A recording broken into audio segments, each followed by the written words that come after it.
உம்மை போல நல்ல தேவன் யாரும் இல்லையே, உம்மை போல வல்ல தேவன் யாரும் இல்லையே. அனைத்தையும் அருளிடும் எனக்கென தந்திடும் வலக்கரம் என்னை உயர்த்திடும் என் தேவனே. அனைத்தையும் எனக்காய் செய்கிறவர் கரிசனை உள்ள கர்த்தர். ஆண்டவர் நோவாவோடு பேசும்போது, நீ கொப்பேர் மரத்தால் உனக்கு ஒரு பேழையை உண்டாக்கு. உனக்கு உலகம் அழியப் போகிறது என்று ஆண்டவர் சொன்னார். பூமியின் முடிவு என் கண்களுக்கு முன்பாக வந்ததென்றார். இந்த உலகம் ஒரு அழிவை நோக்கி போய்கொண்டிருக்கிறது என்று சொன்னவர், தேவனுக்கு முன்பாக பரிசுத்தமாய் வாழ்ந்த மனிதனை குறித்த ஒரு அக்கறையோடு பேசுகிறார். உலகம் அழிய போதா, ஐயோ நான் என்ன பண்ண போறேன், என்ன ஆகும் அப்படின்னு பல கேள்விகள் நோவாவுக்கு இருந்திருக்கும்.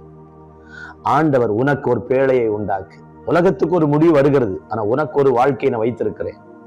இந்த உலகம் அழியும் போது நீ அழிய போவதில்லை. எனக்காக வாழ்கிற மகனே, எனக்காக வாழ்கிற மகளே, உன்னை வித்தியாசமாய் நான் பாதுகாப்பேன், உன்னை வித்தியாசப்படுத்துவேன். I will make a difference. பாவம் செய்து உலகத்தில் மனம் போல வாழ்ந்து தங்கள் வாழ்க்கையை கெடுத்துக் கொண்டிருக்கிறவர்களுக்கும் எனக்காய் வாழ்கிற உனக்கும் ஒரு வித்தியாசத்தை உண்டாக்குவேன். I will show or I will make a difference. நான் காட்டுவேங்கிறார். அதான் அர்த்தம். உனக்கு ஒரு பேழையை உண்டாக்கு அப்படின்னா என்ன அர்த்தம்? ஆண்டவர் நம்மை குறித்த திட்டங்களை வைத்திருக்கிறார். நம்மை குறித்து உயர்ந்த திட்டங்கள். நம்மை சுற்றி 1000 பிரச்சனைகள் வந்தாலும் நம்ம கவலைப்பட தேவையில்லை. உனக்கு விரோதமாய் உருவாக்கப்படும் எந்த ஆயுதமும் வாய்க்காது. நண்பர்களால் பிரச்சனையா, உறவினர்களால் பிரச்சனையா, வேலையில பிரச்சனையா, நம்மை சுற்றி எத்தனை அழிவுகள் நம்மை சுற்றி வந்தாலும் நீங்களும் நானும் பயப்பட தேவையில்லை. ஏனென்றால் உன்னதமானவரின் மறைவில் இருக்கிறவன் சர்வ வல்லவருடைய நிலையில் தங்குவார். பொல்லாப்புனக்கு நேரிடாது. ஏனென்றால் அவனை நாமத்தை அறிந்திருக்கிறபடியால் அவனை உயர்ந்த அடைக்கலத்தில் வைப்பேன். எவ்வளவு அற்புதமான வாக்கு. என் நாமத்தை அவன் அறிந்திருக்கிறபடியா அப்படின்னா, நம்ம ஆண்டவரை அறிந்த ஜனம் எது வந்தாலும் அந்த சீக்கிரத்துல உலகத்துல வரக்கூடிய அந்த உபத்திரவத்துக்கு நானும் உன்னை விலக்கி காப்பேன்கிறார் ஆண்டவர். புதிய ஏற்பாட்டுல சபைக்கு சொல்லும் போது, அந்த உபத்திரவ காலத்துக்கு விலக்கி உன்னை காப்பேன். அப்படியானால் ஆபத்துக்கள் இல்லாத உலகம் இல்லை. ஆபத்துக்கள் இருக்கின்றன. உலகத்துல போராட்டங்கள் உண்டு, குழப்பங்கள் உண்டு. ஆனால் நமக்கு பயமில்லை. ஏனென்றால் உம்மை உறுதியாய் பற்றி கொண்ட மனதை உடையவன், உண்மையே நம்பி இருக்கிறபடியால் நீர் அவனை பூரண சமாதானத்துடன் காத்துக்கொள்வீர். உனக்கு ஒரு பேழை.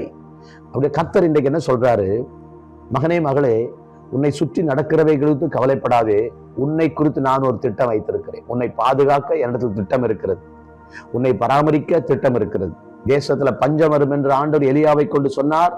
தேசம் முழுவதும் பஞ்சம். ஆனா எலியாவை போஷிக்க ஒரு திட்டம் வைத்திருந்தார். ஒரு கரிசனை வச்சிருந்தார்ல, எல்லாரோட சேர்ந்து கஷ்டப்படும் சொல்லல. எலியாவை போஷிக்க காகங்களை அனுப்பினார். காகங்கள் ஒரு குறிப்பிட்ட சீசனுக்கு பிறகு நின்று போயிட்டு, காகம் வரல. சரி, நதியின் தண்ணீரையாவது குடித்து வாழலாம்னு அது வற்றி போயிட்டு, 2 வழி நின்ற போது இன்னொரு வழியை வைத்திருந்தார். சாரி பார்த்து கொண்டு போகிறார்.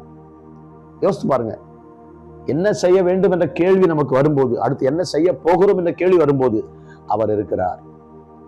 எனக்கொருவர் இருக்கிறார், எனக்கொருவர் இருக்கிறார், என்னை விசாரிக்க துடிக்கிறார், என்னையும் உன்னையும் இயேசு நேசிக்கிறார். அழகான பாட்டு. நமக்கு ஒருவர் இருக்கிறார். ஒன்னும் கவலைப்பட. காலங்கள் உமது கரத்தில், என் காரியங்கள் எல்லாம் சமூகத்தில். அழகான பாட்டுகள் நிறைய இருக்கு. கர்த்தர் நம்மை விசாரிக்கிறவர். கர்த்தர் உன்னை விசாரிப்பார், கர்த்தர் உன்னை ஆதரிப்பார், கர்த்தர் உன்னை தாங்கிடுவார், கர்த்தர் உன்னை தேற்றிடுவார், கர்த்தர் நம்மை தேற்றி. என்ன அருமையான வார்த்தை, எவ்வளவு அற்புதமான வரிகள். அவர் கையில இருக்கிறோம், ஏன் கவலைப்படணும்? நாளைக்கு என்ன நடக்கும் கவலைப்படும். நாளைய தினத்தை குறித்து கவலைப்படாதீர்கள். அப்படின்னா உலகம் அழிய போகுதுன்னு ஆண்டவர் சொன்னாரு. ஆனா உனக்கு ஒரு பேழை. I have a plan for you. எரேமியா 29:11 படி, I have a plan to prosper you. உன்னை செழிப்பாய் மாற்ற ஒரு திட்டம் வச்சிருக்கிறேன். இந்த விசுவாசம் தாங்க நமக்கு பலன். ஒன்னும் கவலை இல்லை சார், அவர் பார்த்துக்குவார் சார், அவர் பார்த்துக்குவார், அப்பா பார்த்துக்குவார். சொல்லுங்க அடிக்கடி, அப்பா பார்த்துக்குவார், ஆண்டவர் பார்த்துக்குவார். நீங்க அந்த நம்பிக்கையில தான் நிச்சயமா பார்த்துக்குவார். ஆண்டவர் பார்த்துக்குவார். அவர் என்ன கொன்று போட்டாலும் அவர் மேல நம்பிக்கையா இருப்பேன். யோபு கைவிட்டார் ஆண்டவர் யோபை? இல்ல, விட மாட்டார். ஸோ அதுதான் விசுவாசம். உனக்கு ஒரு பேழையை உண்டாக்கு அப்படின்னா ஆண்டவர் நோவாவை குறித்த, நோவாவின் குடும்பத்தை குறித்த ஒரு திட்டம். எப்படி பராமரிக்கணும், எப்படி போஷிக்கணும், எவ்வளவு நாள் வெள்ளம் இருக்க போகுது, வெள்ளம் எப்படி வரப்போகுது, வெள்ளத்துல எப்படி தப்புறது, வெள்ளத்தின் மேல எத்தனை நாள் பேழை மிதக்கும், அத்தனை நாள் நோவாவை எப்படி பாதுகாப்பது, அதற்கு பிறகு நோவாவுக்கு என்ன செய்யணும், புதிய உலகத்துல நோவா என்ன செய்ய போறாரு, எவ்வளவு திட்டங்கள். இது உங்களுக்கும் எனக்கும் ஆண்டவர் அநேக திட்டங்களை வைத்திருக்கிறார். நான் மரித்து மண்ணோட போயிருக்கணும். நான் ஒரு 1-1.5 வயசு குழந்தையா இருக்கும்போதே செத்து போயிருக்கணும். எங்க குடும்பத்துல சூனியம் சுனாமி போல வந்தது. எங்க அப்பா இறந்திருக்கணும், எங்க அம்மா இறந்து, நான் இறந்திருக்கணும். ஆனா இயேசு வந்தார், புது வாழ்க்கை தந்தார். இன்னைக்கு ஒரு ஊழியக்காரனா இருக்கிறேன். ஆந்திராவில் இருந்தோம், அங்க இறந்து போயிருக்கணும். கிருஷ்ணா நதியில ஒரு முறை தண்ணியில போயிருக்கணும். நான் இறந்து போயிருக்க வேண்டிய சந்தர்ப்பங்கள் எத்தனையோ வந்தது வாழ்க்கையில. பிசாசு நம்மளை அப்படியே அழிச்சு இல்லாமலாக்க நினைக்கிறேன். நம்மளை அப்படியே கர்ச்சிக்கிற சிங்கம் போல விழுங்கலாம்னு நினைக்கிறான். ஆனா ஆண்டு விடல. ஏன்னா நம்ம மேல ஒரு திட்டம் வச்சிருக்காரு. உங்களை குறித்து திட்டம் வச்சிருக்கார். உங்க பிள்ளைகளுக்கு திட்டம் வைத்திருக்கிறார் கர்த்தர். உங்களை குறித்து, உங்கள் பிள்ளைகளை குறித்து உயர்ந்த திட்டம் வச்சிருக்கிறார். எல்லார போல இல்ல. பூமியில் உள்ள சகல ஜாதிகளிலும் கர்த்தர் உன்னை மேன்மையா வைப்பார். அபோவால் நீங்க கர்த்தருக்கு உண்மையாது. இன்று நான் உனக்கு விதிக்கிற இந்த வசனத்தை நீ நடந்தா எல்லாரை விட நல்லா இருப்பேங்கிறார். மற்ற எல்லாரோட நல்லா இருப்பேங்கிறார். நம்புங்க வசனத்தை, நம்புங்க வசனத்தை. கரிசனை உள்ள கர்த்தர் உங்க மேல கரிசனையா இருக்கிறார். என் மேல ஆண்டவருக்கு ஞாபகம் இருக்கா? ஆண்டு கூட மறந்துட்டாருன்னு நினைக்கிறீங்களா? இல்ல, மறக்கவே இல்லை கர்த்தர். அவர் மறக்கவே மாட்டார். நான் உன்னை எப்படி மறப்பேன்? எப்ராயிமே, உன்னை நான் எப்படி மறப்பேன்? எப்ராயிம் அவ்வளவு பாவங்கள் நிறைந்த ஒரு கோத்திரத்தை குறிக்குது. இந்த பின்மாற்றமான ஜனங்கள் இஸ்ரவேல் கோத்திரங்கள்ல அந்த எப்ராயிம் கோத்திரம் பெரிய கோத்திரம் இந்த வடக்கு தேசத்துல. அதனால்தான் அந்த இஸ்ரவேலரை குறிக்கிறதுக்கு எப்ராயிமே எப்ராயிம்னு ஆண்டு சொல்றாரு. யோசேப்பினுடைய 2 பிள்ளைகளை எத்தனையோ பின்வாங்கி போன, திருப்பி போடாத அப்போங்கிறாரு. ஒரு பக்கம் வெந்து ஒரு பக்கம் வேகலன்னு எப்படி இருக்கும் இல்ல? எப்ராயிம் விக்கிரகத்தோட கட்டப்பட்டிருக்கிறாங்கிறார். அப்படின்னா என்ன அர்த்தம்? ஆண்டவருக்காக சரியா வாழல. ஆனாலும் ஆண்டவர் இறக்கமுள்ள தேவன் சொல்றாரு, அன்பின் கயிறுகளால உன்னை கட்டி இழுத்து திரும்ப வான்னு கூப்பிடுறேன், உன்னை எப்படி கைவிடுவேன்? அவ்வளவு நல்ல. அப்படின்னா யூ கேன் கண்டினியூன்னு அர்த்தம் இல்லை. நீ அதில் கண்டினியூ பண்ண அர்த்தம் இல்லை. எத்தனை குறைகள் நம்ம வாழ்க்கையில தெரிந்திருந்தும் நம்மை நேசிக்கிறவர், நமக்கு உதவி செய்ய ஆயத்தமா இருக்கிறார். இன்னைக்கு உங்க மேல அவர் இரக்கமா இருக்கிறார், உங்களுக்கு உதவி செய்வார், உங்க மேல கரிசனையா இருக்கிறார், உங்களுக்காக உயர்ந்த திட்டங்களை வைத்திருக்கிறார். நம்புங்க, அவர் கையில வாழ்க்கை இருக்கு, சந்தோஷப்படுங்க. உங்களை விசாரிக்க அவர் உங்களை விசாரிக்கிறவர். அதில் ஒரு 15 வயசு பிள்ளைய பிடிச்சுக்கிட்டு வனாந்தரத்தில் இருந்த அந்த ஆகாரை, என்னம்மா ஆச்சு, ஏமா அப்படி விசாரிச்சார்ல, உங்களை விசாரிப்பார். அழுதுகிட்டு மரியாதை விசாரிச்சார்ல, உங்களை விசாரிப்பார். கவலைப்பட கரிசனை உள்ள கர்த்தர் உங்களுக்காக இன்றைக்கு உயிரோடு இருக்கிறார்.